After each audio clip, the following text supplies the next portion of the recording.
Hey everyone, welcome to a little bit of woo-woo.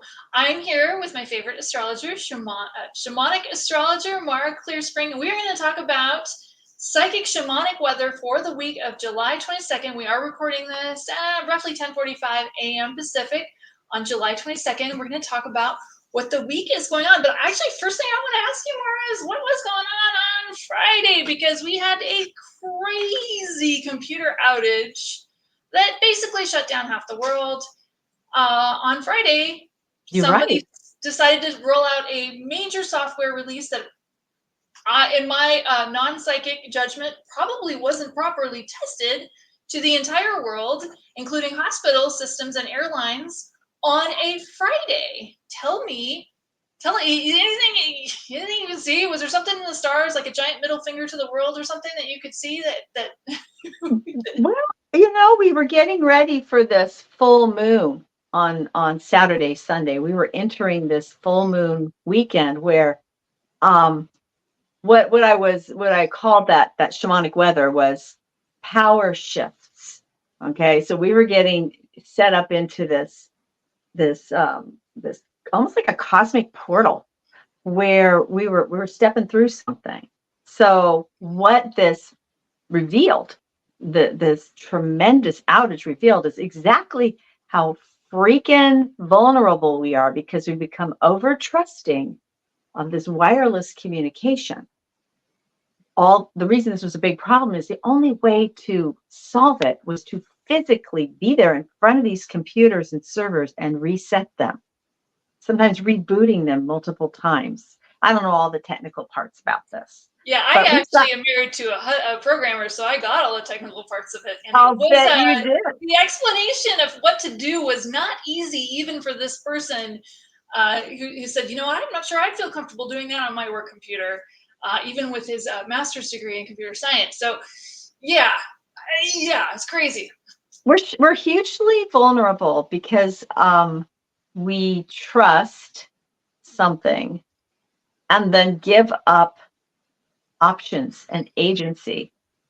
We don't have the backups, so to speak, or back doors, and that's what Mercury retrograde or retroshade is teaching us right now. Mercury went into retroshade on the 16th of July, and at that point, all these things start happening, especially in communications and foundations, because Mercury's retrograde is going to be in Virgo/Leo.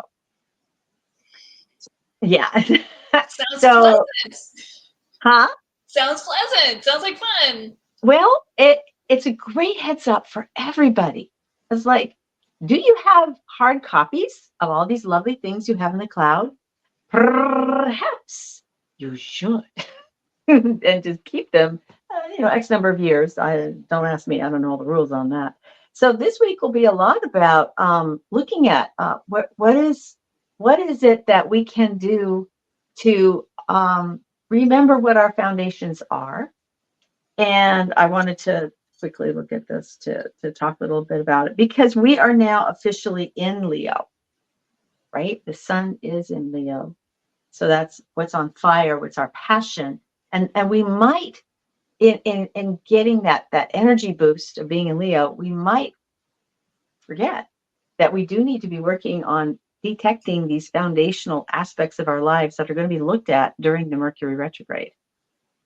So that's what I would say about Friday is that was just a hint of what are these basic things you're trusting that aren't actually real, or there's nothing that's 100%. So what's your plan? I love that. I love the reminder that a zip drive that you can buy at anywhere for $7 is a really good backup system for the book that you guys are writing right now that you have stored in the cloud. Wouldn't it be terrible if you lost 100 pages because you didn't back that shiz up? I'm just saying, guys. I psychically see some people writing books or working on big projects that you might want to just slide a little zip drive in there and back that sucker up. Just saying.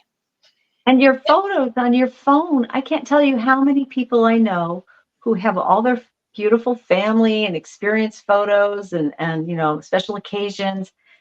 They're on the phone and it's not backed up. and they've lost them years of it.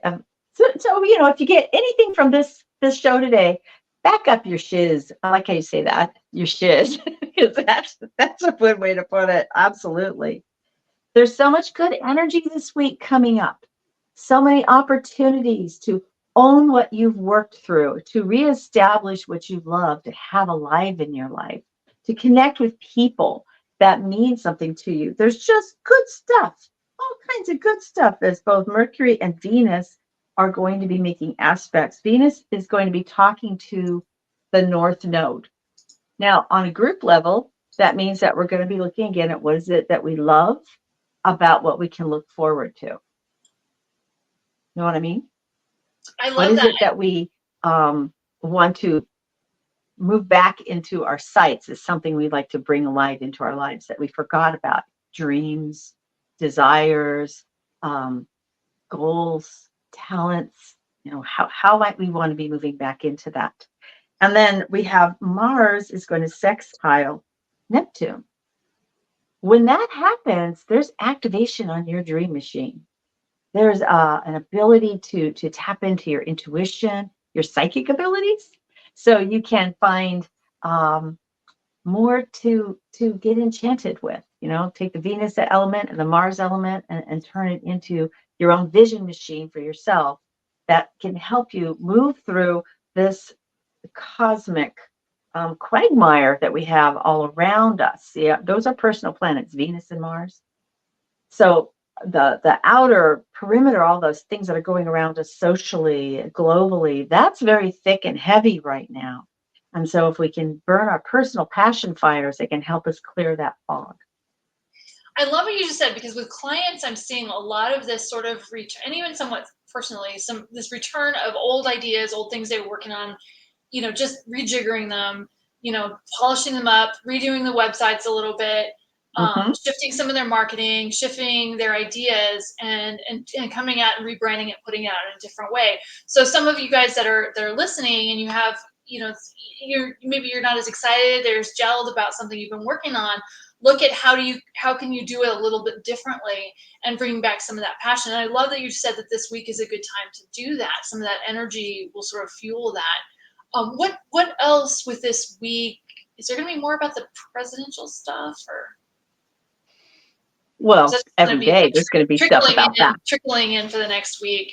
Every day there's going to be stuff about them. Yeah. And I wanted to say the things that I was saying, actually, they're pulling energy from last week. Okay. So I was looking at some things from last week, but they're very much alive still this week. Do you know what I mean? It's like, so over the full moon, you get some ideas. Is that kind of what you're saying? Yeah. Some of the aspects I was talking about actually happened last week, but they're affecting us continuing on into this week. And with this week, we're also having this experience of Chiron going retrograde. What does that mean? Well, Chiron is the wounded healer. Okay. So when Chiron starts to move retrograde, and it's, during the retro shade for Mercury, then that means, back to that foundational stuff that we need to move back towards what's not working for us that we want to let go of, what's not matching what this vision is that we have for the future, those old goals that you're talking about and how we're revamping them. What's not matching right now? And also, what old wounds do we think are still there that really are kind of healed? And it's sort of more of a habit to think about them or adjust for them, as opposed to not having the healing work done. So what I'm hearing you say, and I don't want to put words in your mouth, but please correct me if I'm wrong. What I'm hearing you say is that some of the old family drama, family shiz might be coming up for you in visions, or like, I'm thinking about this thing with my dad that happened when I was 6. I thought I'd healed that. I spent a lot of money in counseling over that. Is that kind of what you're getting at with this? Yeah. Okay. Don't get too wound up with that. In fact, it's kind of like, well, with all the heaviness that's been going on, if we just can do, Pema Chodron. Yeah. So she talks about Tonglen as a breathing practice. That is also a spiritual practice. So basically, you're breathing into your heart, which is an amazing transmutation device. You're breathing into your heart all of this cosmic mess you feel around you, all of this psychic drama that you feel around you, you breathe it into your heart and you ask for love to neutralize it. And then you breathe out the well wishes that you have for healing, for everyone. Basically breathing in the root of the suffering, transforming it, and releasing the healing. And this is kind of the opposite of how some breathing techniques are taught, where you breathe in peace and joy and you release all your Yeah. pain and which That's is the way very I've heard valid. it. And that's the way I do it when I do my fire ceremony, Yeah. when I'm doing different kinds of calming down. But the reverse is entering a higher frequency of human possibilities and what we can do, and this amazing energy body that we've been born with. So as we move through this week, and we've got all this dream machine activity that's been activated for us, and then we're perceiving what's going on in the outside world as, well, it's what I want isn't going to match what's around me.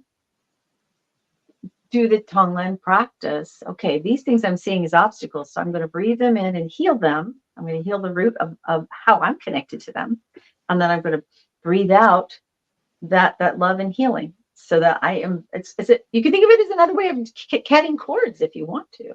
That you're letting go of how you are part of it, but also of how it is staying inside of you. That makes sense? Interesting way of looking at it too, because I can see it as you're breathing in one frequency, you're using your own very powerful energy center in your heart and turning it into the vibrational frequency that you want it to be, or what you want to be out there. Is that kind of what you're saying? Yeah, yeah, exactly. We get tricked into believing we're not wonderful, that we don't have power, that we're not worthy, and so when we, instead of listening to the trickster, to say, okay, well, pretend all that's true.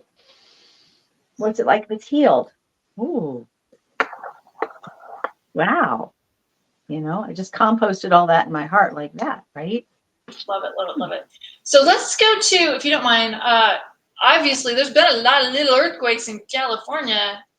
I actually felt one the other day. I was like, wow, that's, I live in Oregon, but I live really close to California. So I was like, interesting. And earthquake energy does cross state lines.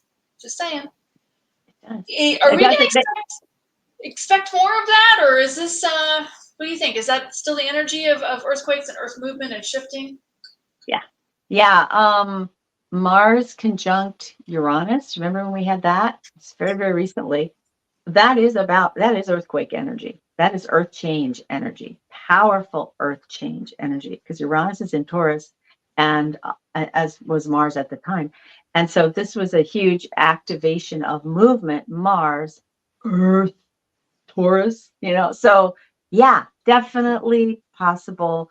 Jill, I haven't checked this yet, but I think this full moon was what we call out of bounds, which means that the moon's relationship to the ecliptic, which is that magic line where it goes around the earth and with the sun, the sun, and anyway, I don't explain it very well, but as we go around the sun, it looks like the sun's going around us. Pretend that draws a line around the earth.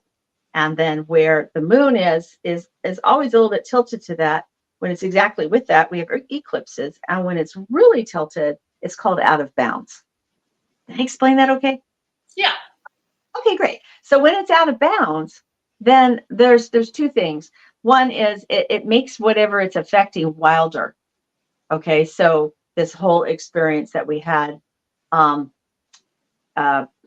back with the assassination attempt, basically, that was part of this out of bound Mars conjunct Uranus and this out of bounds moon. And so now we have the full moon out of bounds, and that's just bringing in more erratic external energy, emotional, the moon, full moon, erratic external energy. And I believe it's exerting a different kind of pressure. It certainly makes the water around the earth move differently, bulge differently. Okay. And it's the biggest weight on the earth, I believe, is the water. We're more water on the surface of the earth and we are land. And I think that would affect the tectonic plates and create more earthquakes. I don't think more earthquakes are just in California. I think they're along major fault lines all around the world and surprise places too. Yeah, I know. I was definitely seeing an earthquake coming to the Midwest, but I don't think it's this week. That one. I have had people in the comments asking about earthquakes in California. I do see a more significant earthquake coming, but I can't say if it's this week or not. It's not like that. It's not like they flashed date and time on my on my eyes. I don't know if they'd want me to put that out there if they did. So, anything you people should, because certainly if we all started to think that, we could create it with our own power. Anything else you want people to know about this week? I love the idea of, I will say, I want to give you the last word. I will say I do like the idea, if you're an entrepreneur or if you're somebody who has an idea, it's starting to come to you this week, starting to put some more energy into what that thing wants to be, because a lot of you guys are pregnant with book ideas, you guys are pregnant with business ideas, you're pregnant with a new way of living, and you're thinking, I can't do it, I don't know if I can do it, I don't know how to form an LLC, I don't know what the tax implications are, and you're like putting it in a drawer and hiding it. I feel like now is the time to pull it out and dust it off and go, I will put some energy into it. But maybe, Mara, you can give us the last word and say if this week would be a week to do that, or if it's more like a later thing, or if I'm totally wrong. What do you think? Oh, I would work on it. I would work. If you have a dream that's ready to come into being, work on it and plan to uncover the questions you need to ask and answer during the coming retrograde.